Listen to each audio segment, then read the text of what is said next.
Ya, turashimira Imana. Imana yongeye kuduhereza kano kanya. Isaba ahereza umugisha. Mwebwe mwese mudukurikiranye. Mwebwe mwese muri hano. Turabasengeye ngo Imana ibahereze umugisha. Turabashimiye cyane ku buryo mudahwema, mutatuvaho, mudukunda, mukabana natwe. Umunsi ku munsi, amanywa n'ijoro mukagumana natwe. Yesu abahereza umugisha. Abantu batanzi, nitwa Pastor Ndayambaje Emma. Yesu abahereza umugisha. Badufatanye muri iri sengesho. Yesu abahereza umugisha. Data, mu izina rya Yesu, Imana ikomeye kandi isumba byose, Se w'umwami wacu Yesu Kristo, izina ryawe nirihabwe icyubahiro. Tuje imbere y'ubwiza bwawe, tuje imbere y'amaso yawe. Turakwinginze ngo ubane natwe, icyubahiro cyawe kibe hano. Turabizi ko uri umubyeyi, turabizi ko uri inshuti. Ntutwime mu maso hawe, ahubwo turasenze ngo utwiyereke. Urakoze.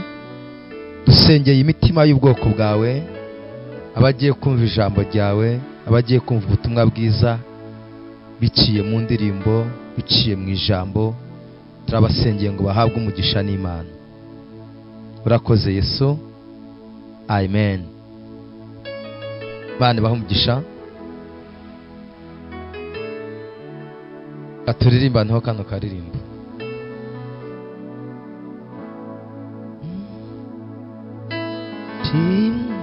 Kimiruho yanjye yose yanyegeresha umusaraba, muri byose amahoro wangabiye, anyungura ibyiringiro, umurava kumbabarira, sezerano dufitanye, nisunika ku birenge,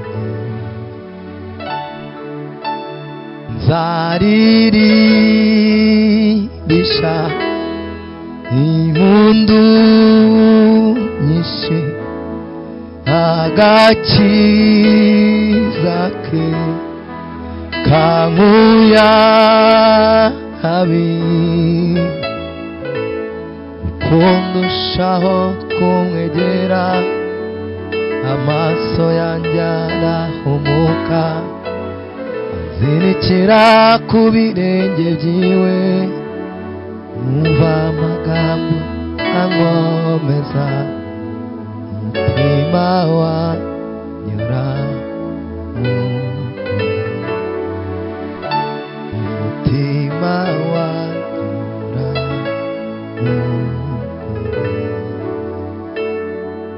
umutima wanyura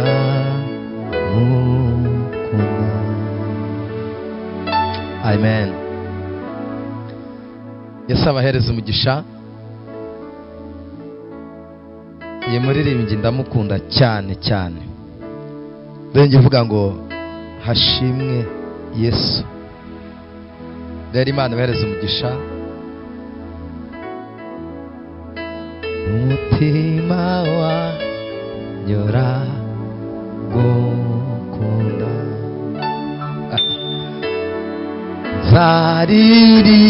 nzaririsha impundu nyinshi, agakiza ke kankuya habi,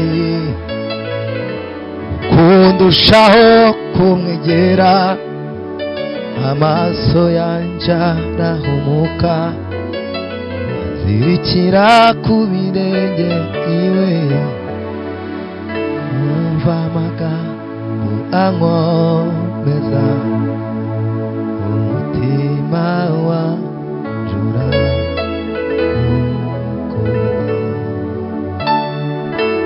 umutima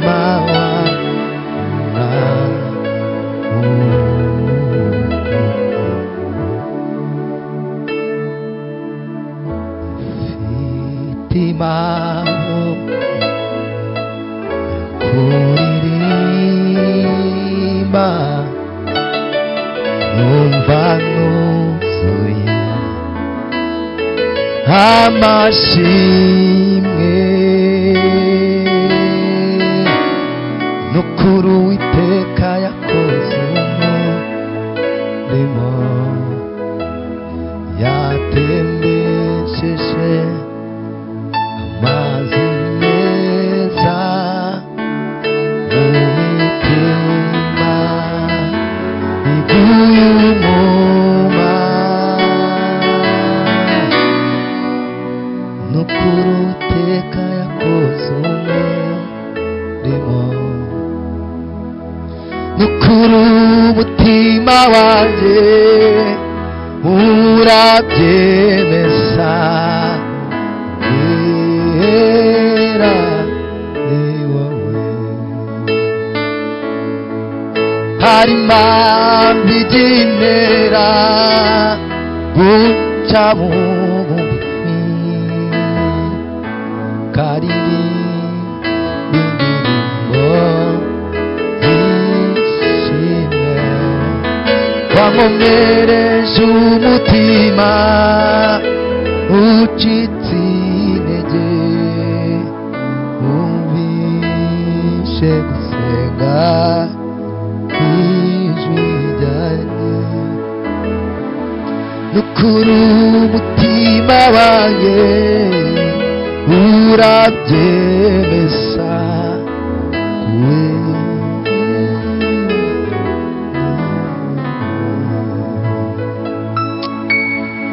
urakoze Yesu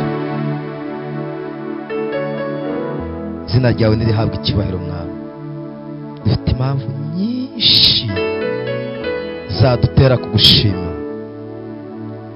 turagushimiye rero kubw'imirimo myiza kandi myiza wadukoreye urakoze mwami amen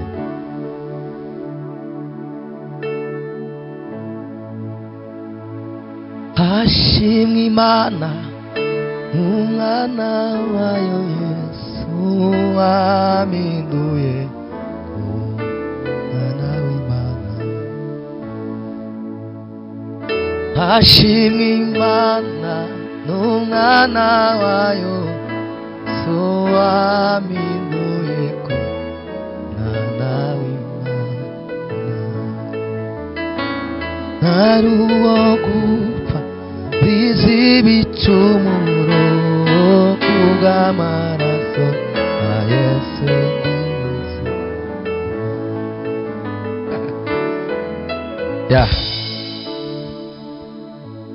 Yesu abahereza umugisha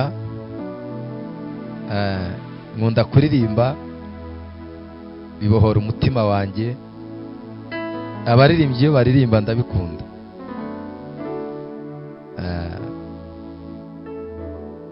yewe muri njye mba numva ntabyo nzi narabimenya ariko ndabizi neza ko Mwuka Wera azabishoboza azambashisha nzabishobora cyangwa nzabimenya abafite impano yo kuririmba muyikoreshe ni impano nziza ni impano ikunzwe kandi ni impano ibohora abantu so rero ngiye nkunda kuririmba uko nabiririmba kose ariko iyo ndirimbye ndabohoka nawe ntiwumve iryo jwi ahubwo wakire meseji iri muri iryo jwi cyangwa muri iyo ndirimbo adusome ijambo ry'Imana ijambo ry'Imana rigufi cyane dukoresha uyu mwanya kuko tuwuhawe ijambo ry'Imana ni rizima ijambo ry'Imana rifite imbaraga ijambo niryo ryaturemye ijambo niryo ritubeshejeho tuvuge ngo amen haleluya hari ijambo ry'Imana rigufi nshaka ko dusoma riri mu gitabo cy'Itangiriro. Itangiriro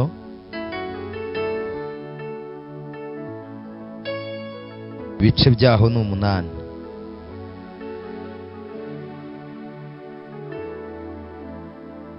Itangiriro igice cya 8.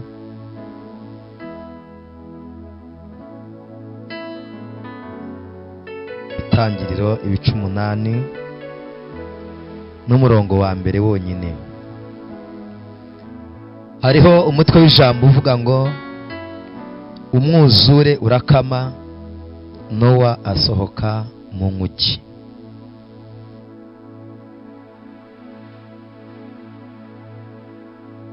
Umwuzure urakama, Nowa asohoka mu nkugi. Umurongo wa mbere uravuze ngo Imana yibuka Nowa n'ibifite ubugingo byose n'amatungo yose byari kumwe nawe mu nkugi. Imana izana umuyaga ku isi, amazi atangira gukama. Amen. Iyi nkuru dusomye ni inkuru y'umugabo bita Nowa. Nowa yari umugabo wakunzwe n'Imana kandi ufite kumvira Imana. Igihe kimwe hamaze kubaho icyaha, igicumuro kimaze kuboneka mu isi, Imana ifashe icyemezo cyo kurimbura cyangwa cyo kwica abantu bari bariho kubw'icyaha cy'indengakamere bari bakoreye mu isi. Imana ibahanisha kugwisha imvura, hakaba umwuzure, abantu bakicwa n'amazi. Ariko uyu muntu dusomye Nowa, Imana iza kugirana ikiganiro nawe, bamara umwanya munini, igihe kinini bari mu kiganiro Nowa n'Imana. Imana ibwira Nowa, iramubwira ngo noneho ndumva nkeneye kurimbura abantu, ariko hakagira n'abandi basigara. Genda ubwiriza ubutumwa bwiza, abantu bari bwemere kwihana bakareka ibyo bakoraga, mbagirira imbabazi. Nimara kubababarira, uze gukora, wubake inkuge, uhamagara abantu bajye muri iyo nkuge bahunge. Ariko kuko cyari igihe kitari icy'imvura, ari igihe cy'impeshyi cyangwa ari igihe cy'ibura ry'imvura, abantu babona iyo mvura itazabaho. Nowa arabwira ati imvura izagwa, muze tujye mu nkuge, muze muhunge umujinya w'Imana. Nibabyumva, nibabyemera, barabihakana. Nowa avuga ubutumwa, abantu bamwe baraza, abandi barabigaya. Igihe kigeze imvura iragwa, nk'uko Nowa yabihanuye birasohora. Tuvuge ngo amen.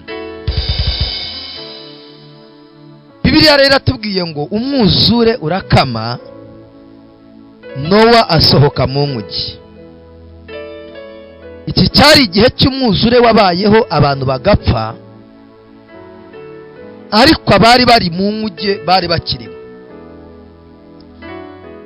Igihe kigeze Nowa abona Imana yaramuretse, kandi abona igihe kibaye kinini cyo gutura mu nkuge. Nowa afata icyemezo cyo kujya yohereza abatasi mu isi ngo bamenye ko umwuzure wakama.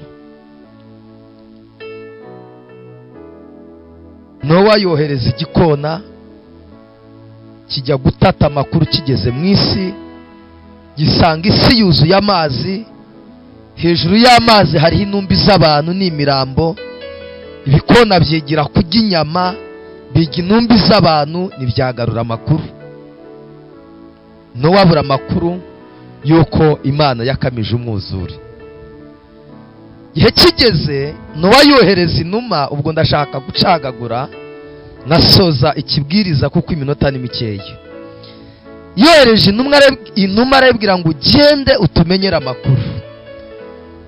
Gihe kigeze inuma igeze hanze, isanga amazi yarakamye, isanga umwuzure nukiriho. Inuma irangije izana agashami k'igiti kagaragaza ko ibi nari amahoro. Ibi muzabibona henshi ku numa, amatorero menshi afite ikirango cy'inuma ifite agashami mu kanwa, kirangantego cy'umutekano. Polisi y'u Rwanda iriho icyo kirangantego cy'inuma ifite agashami k'igiti mu kanwa. Kiriya ni ikimenyetso kigaragaza amahoro, kigaragaza ihumure, kigaragaza ko habayeho igihe cy'Imana. None rero hano biratubwiye ngo Imana yibuka Nowa n'ibifite ubugingo byose byari kumwe nawe mu nkuge. Muzana ijambo rivuga ngo Imana irakwibutse. Nubwo umaze igihe kinini usenga ariko ukabona Imana itakiri kumwe nawe, nubwo umaze igihe kinini uhamagara ariko ukabona Imana itakwitaba, Imana iravuze ngo Imana yibuka Nowa n'ibifite ubugingo n'amatungo yose byari kumwe nawe mu nkuge. Nta kindi kintu Imana yakoze, nta yindi siyasi Imana yakoresheje. Umuyaga mwiza w'Imana. Imana izanye umuyaga mwiza ku buzima bwawe. Imana izanye umuyaga mwiza mu rugo rwawe. Hari umuyaga Imana izanye ugiye gukamisha uwo mwuzure warebaga. Hari umuyaga Imana izanye ugiye gukamisha ayo mazi warebaga. Hari umuyaga Imana izanye ugiye gukamya iyo nyanja warebaga. Iyo ndwara warebaga hari uburyo Imana igiye kuyikiza bidaciye kwa muganga, bitanyuze mu miti, kuko Imana irakwibutse. Wakire kwibukwa n'Imana mu izina rya Yesu. Haleluya. Imana yibutse Nowa, irangije iramwibuka, imuhereza kubaho, imukura mu nkuge. Yari azi ngo agiye kuyipfiramo, abari bazi ngo agiye kuyigwamo. Imana izana umuyaga, umwuzure urakama. Hari umuyaga mwiza Imana izanye mu rugo rwawe. Hari umuyaga mwiza Imana izanye mu kazi kawe. Hari umuyaga mwiza Imana izanye mu bana bawe. Hari umuyaga mwiza Imana izanye. Uhereye umunsi umuyaga warebaga ntabwo uzongera kuwubona.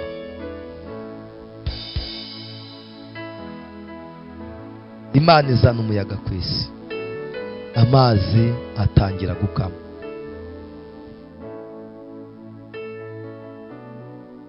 Ugiye gusohoka muri iyo nkuge wari ukingiraniyemo mu izina rya Yesu. Ntabwo nzi ahantu maze igihe, ariko inkuge Nowa yamazemo imyaka myinshi, akagerageza no kumenya amakuru y'uburyo azayisohokamo akayabura. Igihe cyarageze asohoka muri iyo nkuge. Ndagira ngo ngutangarize ngo ubuzima urimo hari ahantu Imana iguhishe, ariko Imana ije kuhagukura. Icyo kibazo ufite Imana ije kukigusohoramo mu izina rya Yesu. Nowa ajya mu nkuge yajyanyemo na buri nyamaswa yose. Ajyanamo ikigabo n'ikigori, ajyanamo intare y'ingabo n'iy'ingore, ajyanamo imbogo y'intare n'iy'imbogo n'iy'ingabo, ajyanamo impyisi y'ingore n'iy'ingabo. Buri kintu cyose yajyanyemo ikigore n'ikigabo. Uko imyaka yabaye myinshi, ibyo bintu byashatse kurira Nowa mu nkuge. Ndagira ngo ngutangarize ngo hari ibishaka kwica ubuzima bwawe, ariko mu izina rya Yesu ugiye gusohokamo. Imana izanye umuyaga mwiza, Imana izanye umuyaga mwiza ku buzima bwawe. Iyo ndwara Imana ije kuyikiza, icyo kibazo Imana ije kugikemura, sikorofizi Imana ije kuzitanga, kuko Imana izanye umuyaga mwiza. Hari umuyaga mwiza Imana izanye mu gihugu. Hari umuyaga mwiza Imana izanye mu itorero. Hari umuyaga mwiza Imana izanye ku rugo. Hari umuyaga mwiza Imana izanye muri family yiwanyu. Wakire umuyaga mwiza w'Imana, wakire gutabarwa n'Imana, wakire kwibukwa n'Imana. Ijambo ravuze ngo Imana yibuka Nowa. Birashoboka ko umaze igihe usenga ariko amasengesho yawe ukumva atarenga ibati cyangwa se atarenga umutwe wawe. Igihe cya Nowa nawe yarasengaga ariko akumva Imana itakimwumva, akumva naho bigera. Ariko igihe cyabaye kimwe Imana igarutse mu bitabo, yongera kureba ko hari ikiganiro yigeze kugirana na Nowa. Irebye iravuga ngo Nowa aracyari mu nkugi, Nowa aracyari imbere yanjye, Nowa aracyasenga. Imana iramwibuka, imwoherereza ubutabazi. Imana irakwibutse mu izina rya Yesu, wakira ubutabazi bw'Imana. Wowe ukiri imbere y'Imana, Imana irakwibutse mu izina rya Yesu, wakire kurengerwa n'Imana. Wowe ugisenga utarabivuyemo, wowe ugisenga utarabirushye, wowe ukiri imbere y'Imana warebaga nta butabazi ufite, Imana irakwibutse. Wakire kwibukwa n'Imana. Imana igarutse mu bitabo, yongeye kureba imirimo yawe, yongeye kureba gusenga kwawe, yongeye kumva kwitanga kwawe. Imana irakwibutse. Wakire kwibukwa n'Imana muri uyu mwaka, wakire kwibukwa n'Imana muri uku kwezi, wakire kwibukwa n'Imana muri kuri uyu munsi. Imana irakwibutse mu izina rya Yesu.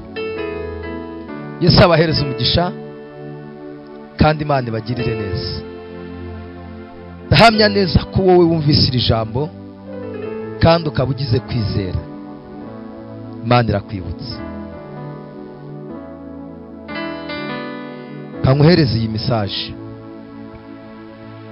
Imana ije kukwibukana n'urugo rwawe. Nowa yari umushumba washyizwe mu nkuge, ariko ahabwa n'abandi banagomba gushumba, ahabwa n'abandi banagomba guhagararira, kuko niwe wabahamagariye gutaha mu nkuge. Imana iyo yibutse umuyobozi yibuka n'abayoboye. Imana iyo yibutse igihugu yibuka n'abagituye. Imana iyo yibutse umushumba w'itorero yibuka n'itorero. Ndagira ngo nkubwire ngo Imana ije kukwibuka kandi ije kukwibukana n'abawe bose. Imana irakwibutse kandi ukibukanye n'ibyawe byose. Mu izina rya Yesu wakire kwibukwa n'Imana. Mu izina rya Yesu ibyakurwanyaga ntabwo uzongera kubibona. Aho wari ukingiraniye ugiye kuvamo. Iyo ndwara igiye kukurekura kuko Imana ikwibutse. Wakire kwibukwa n'Imana, wakire kwizera kudasanzwe, wumve ko Imana ikwibutse. Iyi message ndayohereje ngo igere mu mutima wawe. Wizeze umutima wawe ko wibutswe n'Imana. Amajwi akubwira ko bitazashoboka, amajwi akubwira ko naho uzagera, amajwi akubwira ko utazavayo, uyabwire ngo uyu munsi Imana yanyibutse. Tangariza indwara yibwire ngo Imana yibutse gusenga kwanjye. Tangariza ubukene ubwire ngo Imana yibutse gusenga kwanjye. Iminsi wasenze Imana irakwibutse. Iminsi wabaye imbere y'Imana Imana irakwibutse. Ibyo wakoreye Imana Imana irakwibutse. Impfubyi wafashije Imana irazibutse. Imana irakwibutse mu izina rya Yesu. Amasengesho wasenze, kwiriza ubusa kwawe, aho wagiye hose Imana irakwibutse. Wakire kwibukwa n'Imana. Wowe uri hano Imana irakwibutse, kandi n'abawe batari hano Imana irabibutse mu izina rya Yesu. Imana bahereze umugisha kandi Imana ibagirire neza.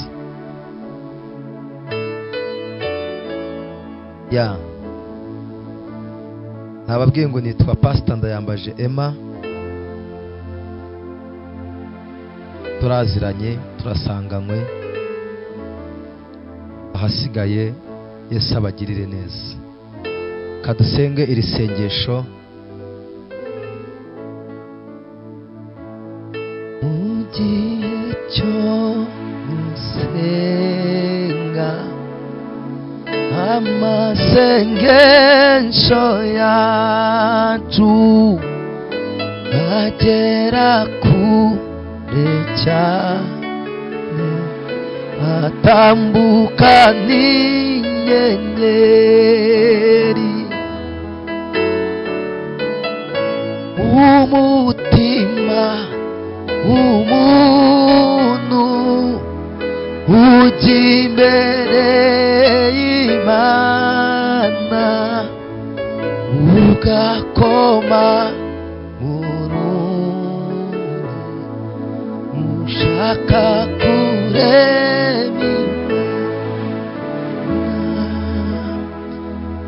Data mu izina rya Yesu, urakoze kubwo ijambo ryawe. Turasenze dusengera imitima y'abantu bawe, dusengera imitima y'ubwoko bwawe. Abumvise iri jambo turabasengeye.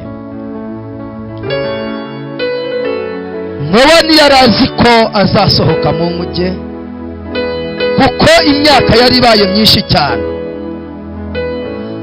Ariko guhera umunsi wibutseho Nowa, kongera ukareba ko hariho umugabo mwigeze kugirana ikiganiro kandi akakumvira, waramwibutse urangije ukamwuzuri. Ndasenze ngo wibuke buri muntu wese wumvise iri jambo. Ndasenze ngo wibuke buri muntu wese uri imbere yawe. Ndasenze ngo wibuke buri muntu wese ukiri imbere y'amaso yawe. Ndasenze ngo wibuke buri muntu wese ugihagaze mu mwanya agomba guhagararamo. Abatarakuvuyeho ubibuke mu izina rya Yesu. N'abagize kwitotomba, n'abagize gucika intege, n'abagize kurambirwa, ndasenze ngo igihe babaye imbere yawe ubibuke, bakire ubuzima, bakire kubaho, bakire kugubwa neza. Urakoze Mwana, twakiriye kwibukwa nawe, twakiriye ko wibutse igihugu cyacu, turakwakiriye Mwami, twakiriye ijambo ry'ihumure, twakiriye ijambo ry'ihumure muri iki gihugu, twakiriye ijambo ry'ihumure mu itorero, twakiriye ijambo ry'ihumure mu bantu bawe. Turizeye ko utwibutse. Urakoze kutwibutse Mwana, urakoze kutwibuka Yesu, urakoze, urakoze Mwana. Turasenze kandi twizeye ko ibyo tugusabye ubyumvise, kuko ijambo girambwira ngo nimusaba nizere ko ibyo musabye mubihawe. Natwe turasenze kandi turizeye ko utwibutse, turizeye ko utugiriye neza. Ndabizi neza ko wibutse ababyeyi, ndizera ko wibutse abagabo, ndabyizeye ngo wibutse abasore n'abakobwa, ndabyizeye ngo wibutse itorero ryawe, ndabyizeye ngo abagusenze bamaze igihe ku musozi, bamaze igihe bakwizeye, bamaze igihe bagutegereje, ndabyizeye ngo urabibutse. Wakire kwibukwa n'Imana mu izina rya Yesu. Ndumva iyi meseji ibaye ngari muri njyewe, ndumva iyi meseji ibaye nini, ndumva hari umuntu Imana ivuganye nawe. Imana irakwibutse. Wowe uri hano, Imana irakwibutse. Wowe utumva, wowe duteze amatwi, Imana irakwibutse. Kandi ntabwo Imana ikwibutse ngo iyi ndwara ikugumeho, ntabwo Imana ikwibutse ngo ugumane ubworo, ntabwo Imana ikwibutse ngo ugumane ubukene, ntabwo Imana ikwibutse ngo ugume mu bushomeri, ntabwo Imana iri bukwibuke ngo ugume kuri icyo kibazo, ntabwo Imana ikwibutse ngo ugumane iryo deni, ntabwo Imana ikwibutse ngo ugumane uwo mubabaro. Imana irakwibutse, ije kugusohora ahantu wari ukingiraniye mu izina rya Yesu. Urakoze Mwami, tugukomeye amashyi Mwami Yesu. Amen, amen, amen. Yesu abamera umugisha. Nongeye kuvuga ngo ndabakunda kandi cyane cyane.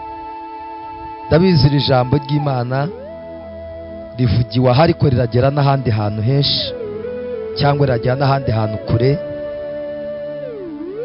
Ndasenze ngo n'undi muntu wese uri bwumve iri jambo biciye ku ikoranabuhanga nawe ahabwe umugisha.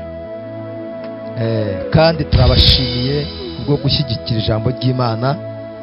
Turasenze ngo mudushyigikire mu buryo bwose bushoboka, n'ijambo rigere no ku bandi, kandi ubutumwa bwiza bukomeze no gutambuka. Mudushyigikire mukanda subscribe, share na comment. Yesu abahereza umugisha mwinshi. Amen.